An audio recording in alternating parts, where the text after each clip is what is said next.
It's Friday, 10th of February, and this is your Capital Economics Weekly Briefing. I'm David Wilder, and I'm joined once again by Group Chief Economist Neil Shearing. Hi, Neil. Hi, David. The past few weeks, we've been focused largely on what's been happening in advanced economies. But what's going on in EMs, in emerging markets, is really interesting. I thought we could go through that.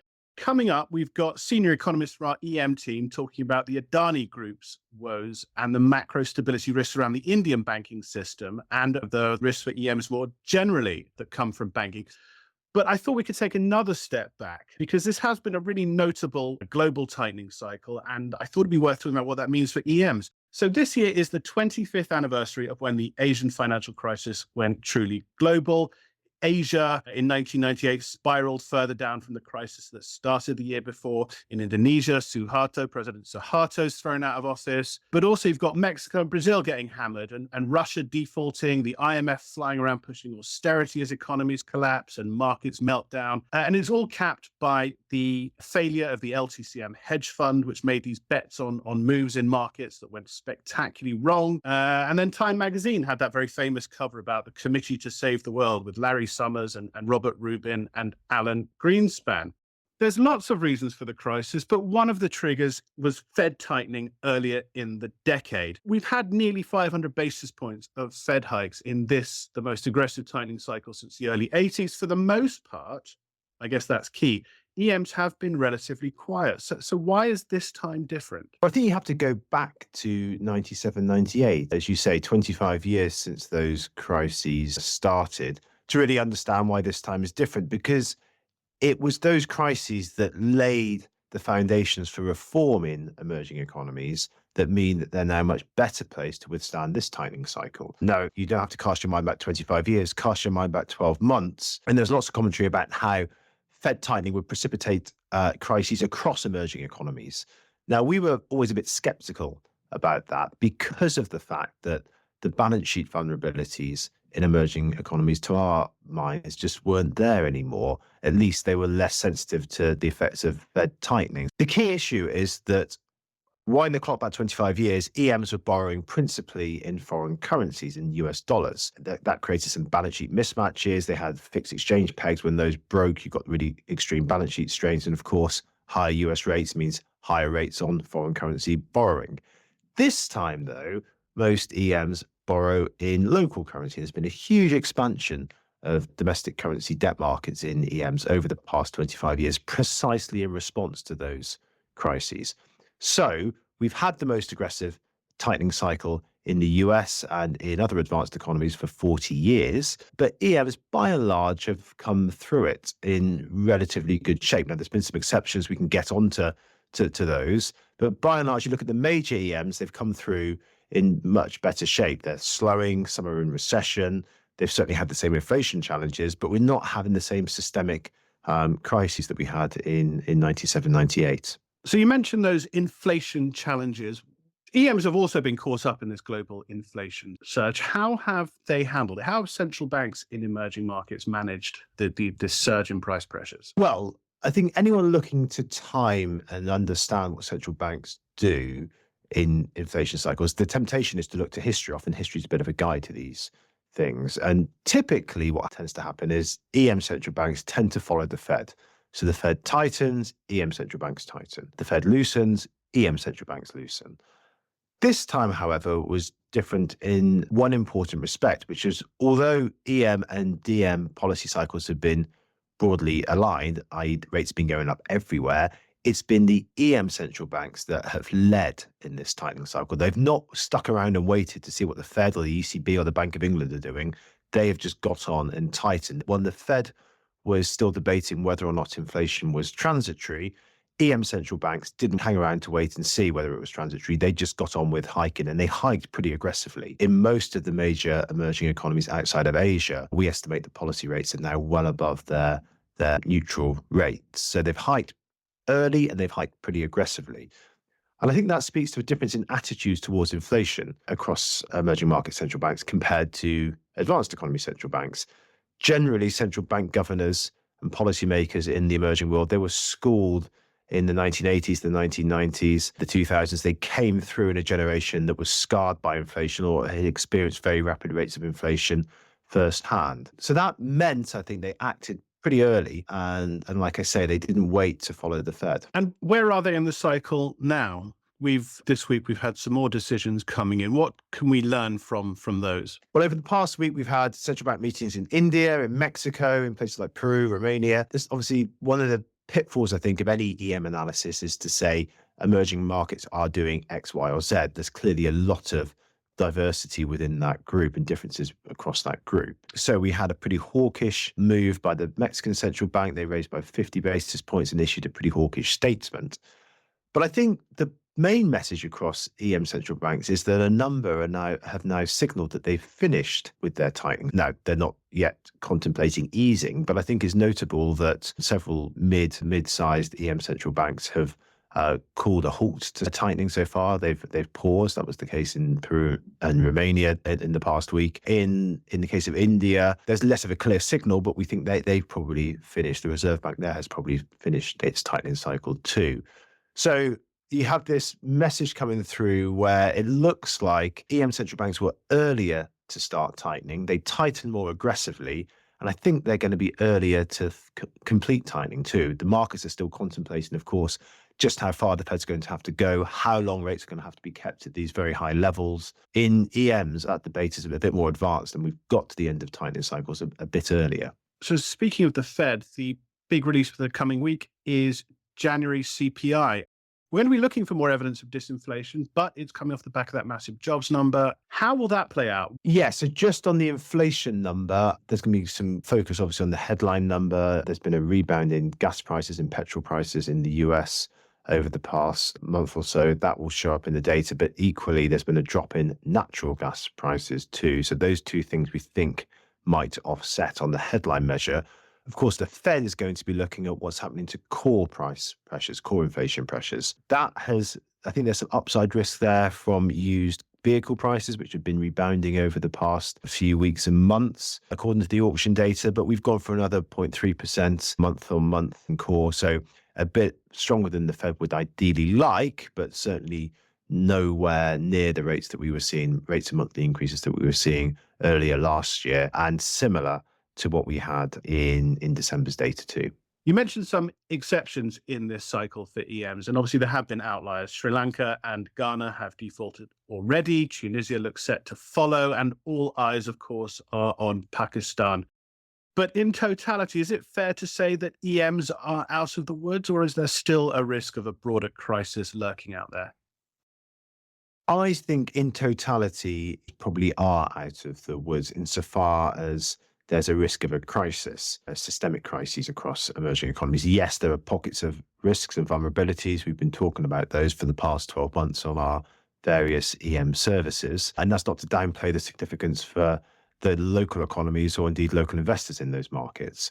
But I think the risk of systemic crises in EMs is relatively low and has been low for a while, certainly across the major ones. There's a different question about whether their economies are out of the woods. And one of the consequences of higher interest rates is going to be, yes, inflation, I think, in EMs is going to come down this year, but growth is going to slow too. Several are already flirting with recession or are in recession. And of course, the global economy, the global backdrop, although it's improved a bit over the past month or so, it's still pretty weak. China's reopening will help a few EMs, particularly those in Southeast Asia, that will benefit from outbound Chinese tourism. But bear in mind that China's domestic rebound is going to be primarily focused on things like high contact services, and they're mainly local industries. It's not going to be a big kind of surge in imports to China, a big surge in demand in China that will suck in imports and benefit the rest of the world, particularly for commodity producers too. So I think I'd be cautious about the idea that China's reopening is going to be a huge boost for EMs outside of a few in Southeast Asia that will benefit from tourism. Like I say, there's still the pressure from a generally weak global economy. The Fed's got more tightening to do. If we're thinking that risky assets have got perhaps another leg down to take, that will be a headwind for EM assets too. So not out of the woods insofar as the economics and the markets are concerned, but in terms of a systemic crisis in EMs, certainly much better place than in the past. And I think we probably can sound the all clear on that front. That was Neil Shearing on how EMs are coming through this inflation and tightening cycle. He mentioned the RBI, whose Governor Das got questions this past week about the threat posed by the crisis around India's Adani Group. Shares in the conglomerate's companies have collapsed by more than half in just a few short weeks, after a short seller alleged stock manipulation and accounting fraud. Now, this is a corporate story, but Adani's size and reach means that there are potential macro risks too. Shilan Shah and Liam Peach from our EM team discussed how India's banking system could be exposed to the Adani Group, but they also pick up on Liam's major new analysis on EM bank vulnerabilities more generally. The conversation starts with Shilan talking about whether the Adani Group crisis is affecting India's economy so far. As it happens, we aren't seeing any real broad signs of contagion. Foreign equity outflows did pick up in the few days after the publication of the initial report, but the moves haven't been especially severe, and actually inflows into Indian equities returned pretty quickly. We're looking at corporate bond spreads as well, and they remain largely unchanged too since the report. That suggests that investors aren't worried about systemic corporate risks at this point.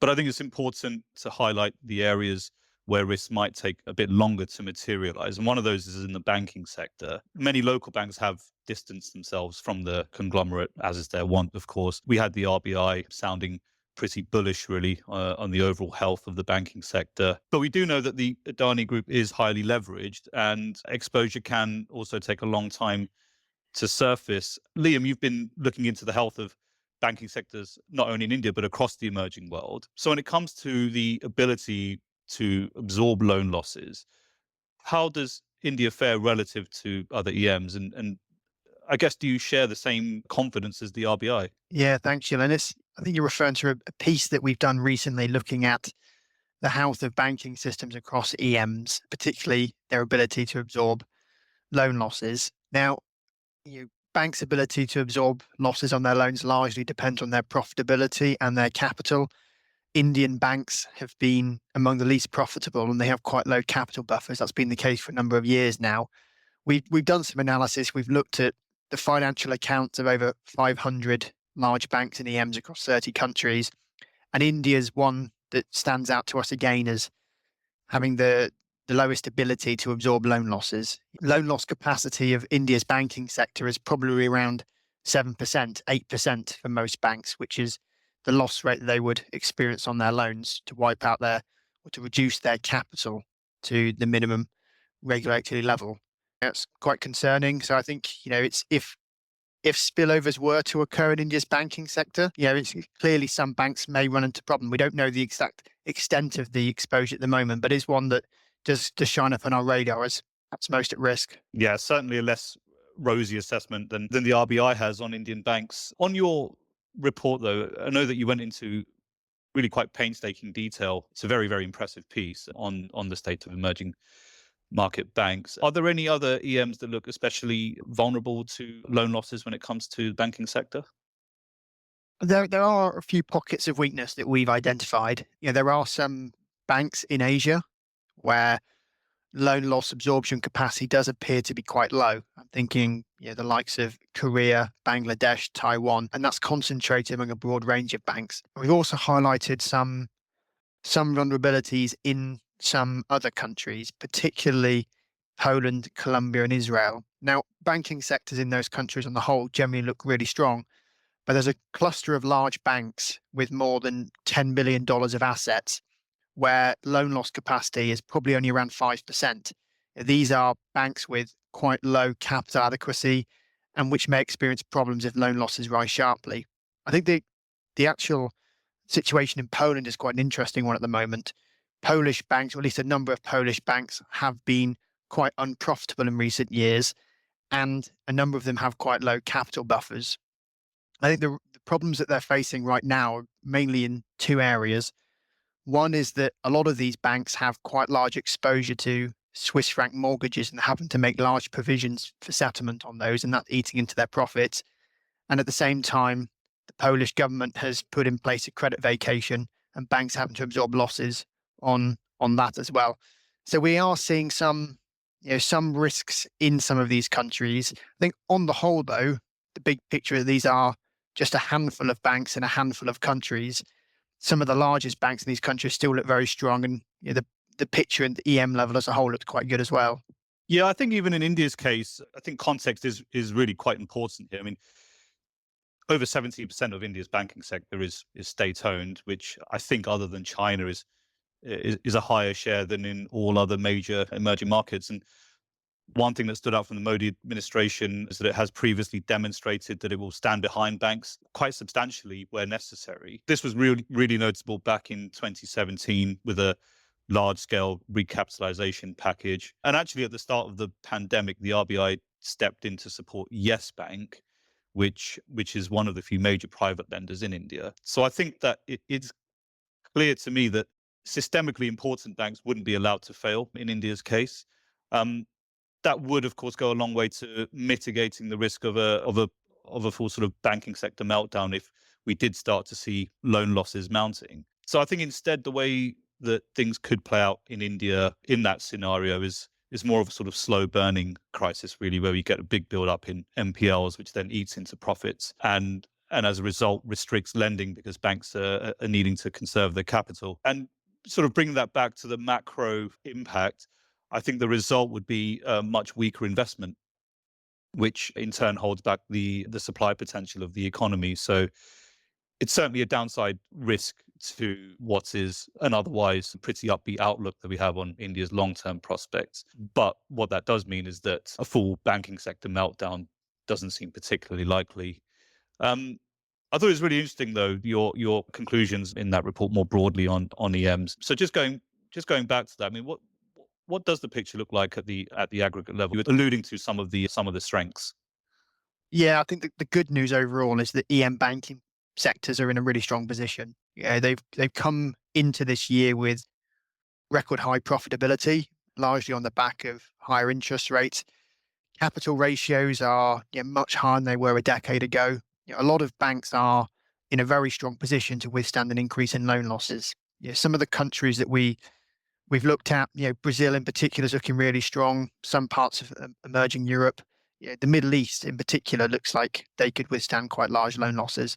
So I think the overall picture is quite good. Focusing on some of the banks in particular, I think we'd probably need to see a loan loss rate of more than 10% before solvency issues arose in some of these large banks. A 10% loan loss rate is really high. That rarely happens outside of severe banking crises or deep recessions. We're not anticipating that in the EM world this year or next year. So I think it's really unlikely. Yeah, so I think in wrapping up, really, there are pockets of weakness. We've discussed India in a bit of detail, as well as Poland, a couple of other places that look slightly more concerning, places like Colombia and Israel. But really, I think the overwhelming picture from your report, Liam, is that in general, EM banks looking quite highly capitalized and pretty well placed to absorb rising loan losses. That's it for this episode. I'll put Liam's analysis and more on the Adani Group crisis on the podcast page. And if you're a CE Advanced client, you get all the insight discussed here, as well as data and charting tools and much, much more. We're back next week with more on DM and EM risk and a preview of a crunch election in Nigeria. But until then, goodbye.